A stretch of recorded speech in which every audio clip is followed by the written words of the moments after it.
Sir வணக்கம் sir. வணக்கம் ஹரி. பெரம்பூரில் விஜயோட பிரச்சாரம் தொடருமா தொடங்காதா சார்? Right, okay. அதான் இது ஒரு பெரிய இதுவாகவே இருக்குது. ஏன்னா நேற்று காலையில் மதியம் வரைக்கும் பார்த்தீங்கன்னா தேர்தல் ஆணையம் நேற்று நைட்டு கூட அனுமதி கொடுத்துட்டாங்க. அப்புறம் காவல்துறையும் அனுமதி கொடுத்தாச்சுன்றாங்க. இப்போ வரைக்கும் நம்ம இந்த வீடியோ பேசுகிற வரைக்கும் பார்த்தீங்கன்னா திடீர்னு அவங்க இந்த எம்கேபி பஸ் ஸ்டாண்டுக்கிட்ட ஒரு இடத்த கேட்டிருக்காங்க. அந்த இடம் கூட்ட நெரிசலான ஒரு இடம். அந்த இடத்துல பாதுகாப்பின்மை அதனால் விஜய் அந்த இடத்த நாங்கள் கொடுக்க முடியாது, அனுமதி கொடுக்க முடியாது அப்படின்னு காவல்துறை மறுத்துள்ளதாக ஒரு தகவல். மறுபடியும் நீங்கள் ஒரு முறை விண்ணப்பிங்க, மறுபடியும் ஒரு முறை அப்ளிகேஷன் போடுங்க, மறுபடியும் ஒரு முறை அனுமதி கேளுங்க அப்படின்ற மாதிரி ஒரு தகவல் இந்த வீடியோ பேசுகிற வரைக்கும் போயிட்டுருக்கு. ஏன் முதல்ல ஒரு இது பண்ணீங்க, டிசைன் பண்ணீங்க? ஏறக்குறைய என்ன பண்ணால் நாளைக்கு விஜய் பெரம்பூரில் 5 தொகுதிகளில் பேச போகிறார். பெரம்பூர், அண்ணாநகர், குளத்தூர், வில்லிவாக்கம், அப்புறமா விருகம்பாக்கம். கடைசி பாயிண்ட்டாக ஈவினிங் விருகம்பாக்கத்தில் முடிக்கிற மாதிரி இருந்தது. முதல்ல கூட சொன்னாங்க இது 234 தொகுதிக்குள்ளே விஜய் போய் பிரச்சாரம் பண்ண முடியுமா, அவர் எங்கேருந்து ஆரம்பிக்க போகிறாரு, அப்புறம் வீட்டை விட்டு வெளியே வா விஜய், பனையூர் விட்டு வெளியே வா விஜய், இப்படியெல்லாம் கேட்டுக்கிட்டே இருந்தாங்க. சரி, ஓகே. பெரம்பூரில் விஜய் நிற்க போகிறது ஏறக்குறைய 99% முடிவாயிடுச்சு. அங்கேருந்தாங்க என்னுடைய பிரச்சார பயணம் தொடரப்போகுது அப்படின்னு பொழுது இதுக்கு அனுமதி கொடுத்தாச்சு. காவல்துறை இப்போ அனுமதி மறுத்துருக்காங்க. சரி, என்ன பேச போகிறார் அப்படின்ற ஒரு விஷயம் இருக்குதுல்ல, அது ரொம்ப ரொம்ப ரொம்ப முக்கியமான ஒரு விஷயமா மாறி.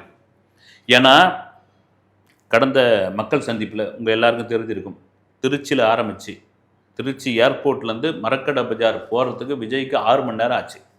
நான் அதை எதிர்பார்க்கலன்னு சொல்லியிருந்தார். அப்புறம் அதுக்கப்புறம் நாகப்பட்டினம், அப்புறமா திருவாரூர், அப்புறமா அரியலூர், கரூரில் வந்த பிறகு தான் தெரிஞ்சு போச்சு. அந்த பாட்டு பாடினார். அதுக்கப்புறம் ஒரு சம்பவம், அது மிகப்பெரிய துயர சம்பவம், அது விசாரணைக்குள்ளே இருக்குது, சிபிஐ விசாரணைக்குள்ளே. விஜய் அப்படியே போட்டு ஏறக்குறைய ஒரு விஜயை முடக்கணும்னு முடிவு பண்ணி இது பண்ணியாச்சு. அதன் பிறகு விஜயோடைய கூட்டங்களுக்கு பெரிய அனுமதிலாம் கிடையாது. நிர்வாகி கூட்டம் 3500 பேர் தான் கலந்துக்கணும், 5000 பேர் கலந்துக்கணும், சுற்றி இவங்க இருக்கக்கூடாது, வேலி போட்டிருக்கக்கூடாது, பக்கத்தில் மலை இருக்கக்கூடாது, டிரான்ஸ்ஃபார்மர் இருக்கக்கூடாது, லைட் கம்பம் இருக்கக்கூடாது, பின்னாடி துரத்தின்னு வரக்கூடாது, விஜய் ஏறி நிற்கக்கூடாது, கையாட்டக்கூடாது, இப்படிலாம் ஏகப்பட்ட கண்டிஷன். ஒரு வழியாக தேர்தல் ஆணையம் உள்ளே வந்தாச்சு. இதுக்கப்புறம் நமக்கு அனுமதி கிடைக்கும். ஏன்னா இதுக்கப்புறம் நம்ம போய் தான் மக்களை சந்தித்து தான் ஆகணுன்ற ஒரு முடிவுக்கு வந்த பிறகு இப்போது அந்த இடம் நெருக்கடியான இடம், அனுமதி கொடுக்க முடியாது அப்படின்ற ஒரு செக்கு வச்சுருக்காங்க. இதற்கு தாவேகா தரப்பிலிருந்து, விஜய் தரப்பிலிருந்து என்ன மாதிரியான பதில் வரும்னு இது வரைக்கும் தெரியல. ஏற்கனவே கரூரில் ஒரு பெரிய இழப்பு நடந்திருக்கு. இப்போது சென்னை மாதிரி நெருக்கடியான இடங்களில் விஜய் பிரச்சாரம் பண்ணுறதுக்கான சரியான இடமா இருக்குமா சார்? இல்லை, உண்மையில் விஜய் இப்போ கரூர் சம்பவத்துக்கு விஜய் தான் முழுக்க காரணம் சொல்ல முடியாது. இப்போ ஏன்னா விஜய் தான் எல்லோரும் சொல்லிகிட்டு இருக்காங்க. அது விசாரணைக்குள்ளே இருக்குது. ஏன்னா அதே இதுதான் திருச்சியில் பேசிட்டு வராரு, திருவாரூரில் பேசிட்டு வராரு, நாகப்பட்டினத்தில் பேசிட்டு வராரு. ஆனால் கரூரில் மட்டும் ஏன் அந்த குறுகலான இடம், அது யார் கொடுத்தாங்க, ஏன் இந்த சம்பவம் இப்போ விஜய் லேட்டாக வந்ததுனால தான் அது மாதிரி வந்தது. ஆனால் விஜய் போகிற இடம் பூரா கூட்டம் வருது. இப்போ நிர்வாகிகள் சந்திப்பு அப்படின்னு ஒரு இது நடந்ததில்ல, பாண்டிச்சேரியிலேருந்து ஆரம்பித்து போயிட்டு இருக்கார், வேலூர்லேருந்து தஞ்சாவூர் வரைக்கும் போயிட்டார்ல. இதில் 5000 பேர் அனுமதினு முன்னே அந்த கட்டுப்பாடுகள்லாம் இப்போ கரெக்டாக தானே பண்ணிட்டு வராங்க. ஆனால் நீங்கள் சொல்கிற மாதிரி சென்னை மாதிரி பெரும் மாநகரத்தில் இந்த மெட்ரோபாலிட்டன் சிட்டியில் உண்மையிலே கட்டுக்கடங்காத கூட்டம் இருக்க தான் செய்யும். ஆனால் அதுக்கேற்ற மாதிரி ஒரு அனுமதி கொடுக்கணும். இவ்வளோ பேர் தான் உள்ளே நிற்கிறோம், இவ்வளோ பேர் தான் வெளியே நிற்கணும், இந்த தடுப்பு வைக்கணும், இவ்வளோ நிமிஷம் தான் பேசணும் அப்படின்ற மாதிரி ஒரு அனுமதிக்கான ஒரு வரைமுறை கொடுக்கணும். வேறு என்ன பண்ணுறது? இவ்வளோ தூரம் இது பண்ணால் அப்போ ஒவ்வொரு ஊர்லேயும் கூட்டம் வரதான் செய்யும். ஆனால் அதை பார்த்தோம்னா விஜய் பிரச்சாரமே பண்ண முடியாது. அது காவல்துறை எந்த நிபந்தனை கொடுக்குறார்கள், அவர் என்ன வரைமுறை கொடுக்குறார்கள், அதுக்கு எப்படி தாவேகாவினர் ஏற்றுக்கொள்ள போகிறார்கள், அவர்கள் என்ன பதில் சொல்ல போகிறார்கள் தெரியுது. இதுக்கப்புறம் தான் காவல்துறை அனுமதி கொடுத்தாங்கன்னா விஜய் சொன்ன மாதிரி நாளைக்கு அவருடைய அந்த பிரச்சாரம் சரியான நேரத்தில் தொடங்கி சரியான நேரத்தில் முடியறதுக்கு வாய்ப்பு இருக்கா சார்? இல்லை, முடிச்சு தான் ஆகணும். பிரச்சனையே அங்கே தான் உங்களுக்கு அதை தான் சொல்கிறாங்க. நீங்கள் கரூருக்கு லேட்டாக வந்தீங்கன்னு இதை தான் திரும்ப சொன்னாங்க. லேட்டாக வந்ததுனால தான் இவ்வளோ கூட்டம் குடிச்சு அவ்வளோ கூட்டமும் காத்துட்டு இருந்தாங்க. அவங்க தண்ணி இல்லை, ஒரு குறுகலான இதுவில் உங்களை பார்க்கறதுக்கு தான் அவ்வளோ பேரும் வெயிட் பண்ணிட்டு இருந்தாங்கன்னு. இப்போ 10 to 10:30 அவங்க பாயிண்ட்டுக்கு ஆகணுன்ட்டார். இப்போ பாயிண்ட்டுக்கு வந்தோடனே எல்லாம் பக்கத்து தொகுதி தான் இப்போ பெரம்பூர்லேருந்து குளத்தூர், அண்ணாநகர், வில்லிவாக்கம், விருகம்பாக்கம் மட்டும் கடைசியாக அது அவருடைய சொந்த தொகுதினா அவர் ஓட்டு போட்ட தொகுதி அங்கே கரெக்டாக பிரச்சாரத்தை முடிக்க போகிறார். நீங்கள் கரெக்டான ஒரு கேள்வி கேட்டீங்க. கரெக்டான ஒரு என்ன சொல்கிறது, ஒரு கரெக்டான வழிமுறையோடு அந்த கூட்டத்தை சொன்ன நேரத்துக்கு போகிற மாதிரின்னு ஒரு கரெக்டான கண்ட்ரோலில் வச்சுருந்து, ஏன்னா 300 பவுன்சர்ஸ் அனுமதி கொடுத்துருக்காங்க. 300 பவுன்சர்ஸு அப்புறம் அந்த வெயில் நாளைக்கு எப்படி வெயிலோட நிலைமை எப்படி இருக்கும், ஜனங்களுக்கு வந்து தண்ணி கிடைக்கணும், ஒரு நிழலான இடத்துல இருக்கணும், ரொம்ப நேரம் எடுத்துக்கக்கூடாது, சொல்ல வந்த விஷயத்தையும் சொல்லணும், கரெக்டான பாயிண்ட்டுக்கு போய் ஆகணும். ஏன்னா இது ரொம்ப முக்கியமானது. இந்த முதல் இதுவில் கரெக்டாக பண்ணிட்டா அடுத்தடுத்த குறிப்பாக இன்னும் வந்து விஜய் தென் மாவட்டத்துக்குள்ளே பிரச்சாரத்துக்குள்ளே போகலை. ஏன்னா இதில் சரியாக பண்ணிட்டா அடுத்த அனுமதிகள் அவருக்கு கொஞ்சம் ஈஸியாக இருக்கும். அது ரொம்ப முக்கியமான, நீங்கள் கேட்ட கேள்வி அருமையான கேள்வி. 234 தொகுதியிலும் போயிட்டு பிரச்சாரம் பண்ணுறதுக்கான வாய்ப்பு இருக்கா சார்?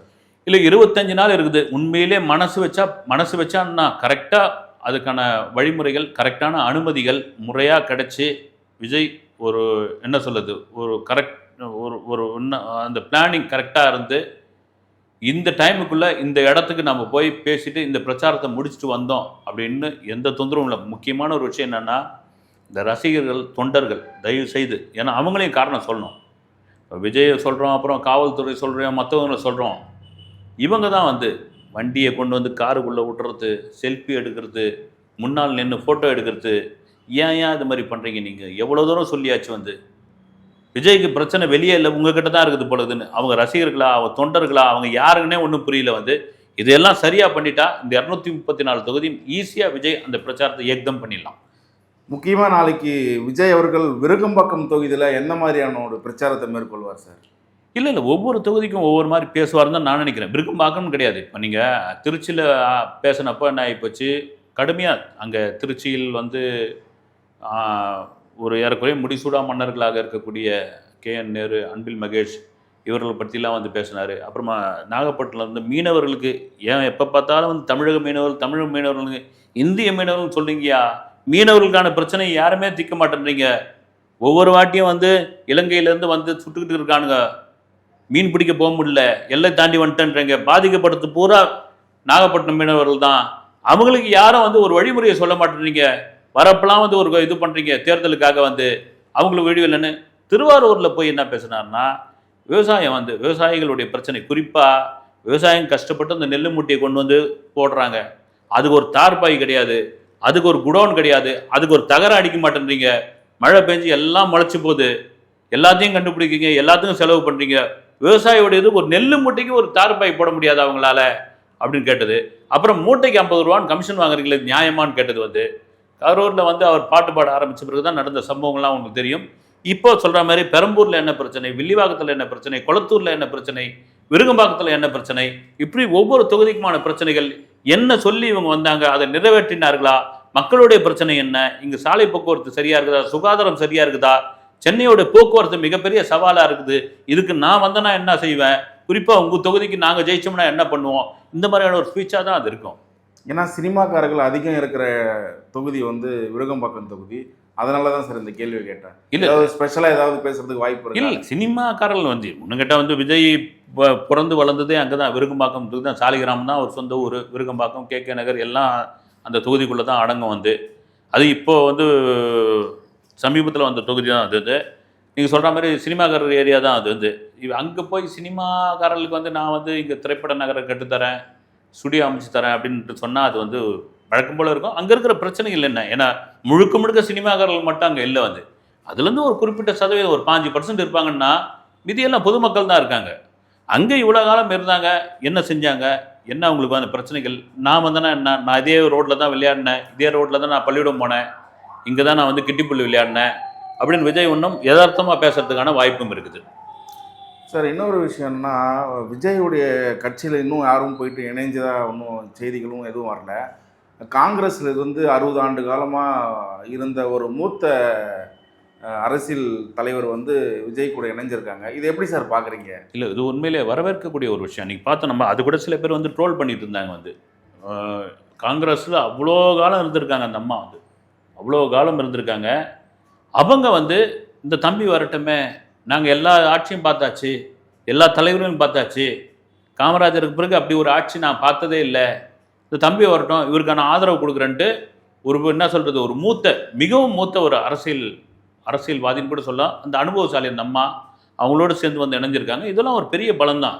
நீங்கள் முதல் எலெக்ஷன்லேயே பெரிய அப்படி பெரிய அது கட்சிகள் மத்தியில் பெரிய வரவேற்பு இதெல்லாம் இருக்குன்னு எதிர்பார்க்க, அதை விஜயும் எதிர்பார்க்கல, தாவேக்காவினரும் எதிர்பார்க்கல. நீங்கள் வந்தால் நாங்கள் சேர்த்துக்கிறோங்க, இல்லைனாலும் நாங்கள் கோலப்படலைங்கன்ட்டு 234 தொகுதியில் தனித்து தான் போட்டியிட போகிறாங்க. எனக்கு தெரிஞ்சு பார்த்தீங்கன்னா சில இஸ்லாமிய அமைப்பு, சில கிறிஸ்துவ அமைப்புகள்லாம் வந்து ஒரு 3-4 சீட்டு தர மாதிரியான ஒரு விஷயத்தில் ஒரு ஐடியாவில் இருக்காங்க. அது அவங்க தேர்தல் நாளைக்கு அறிவிக்க போகிறாங்க. நாளைக்கு அந்த வேட்பாளரை அறிவிக்கும் பொழுது, வேட்பாளர் அறிமுகம் செய்யும்போது தெரிய வரும். இன்னைக்கு அவர்கள் அறிமுகம் செய்கிறதா இருந்துச்சு, ஏன் சார் அது நடக்கலை? இன்றைக்கி அதான் வந்து நுங்கம்பாக்கத்தில் இருக்கிற தாஜ் கொரமண்டல் 5 நட்சத்திர ஹோட்டலில் இந்த வேட்பாளர் அறிமுக விழா, வேட்பாளர் பேர் மட்டும் படிக்கிற மாதிரி இல்லை, அவங்களை அறிமுகம் 234 அறிமுகம் செய்கிற மாதிரி இருந்தது. அதுக்கு என்ன ஆகி போச்சு பர்மிஷன் அப்படின்னா, அந்த ஹோட்டல் உள்ள தொகுதி வந்து 1000 விளக்கு தொகுதி.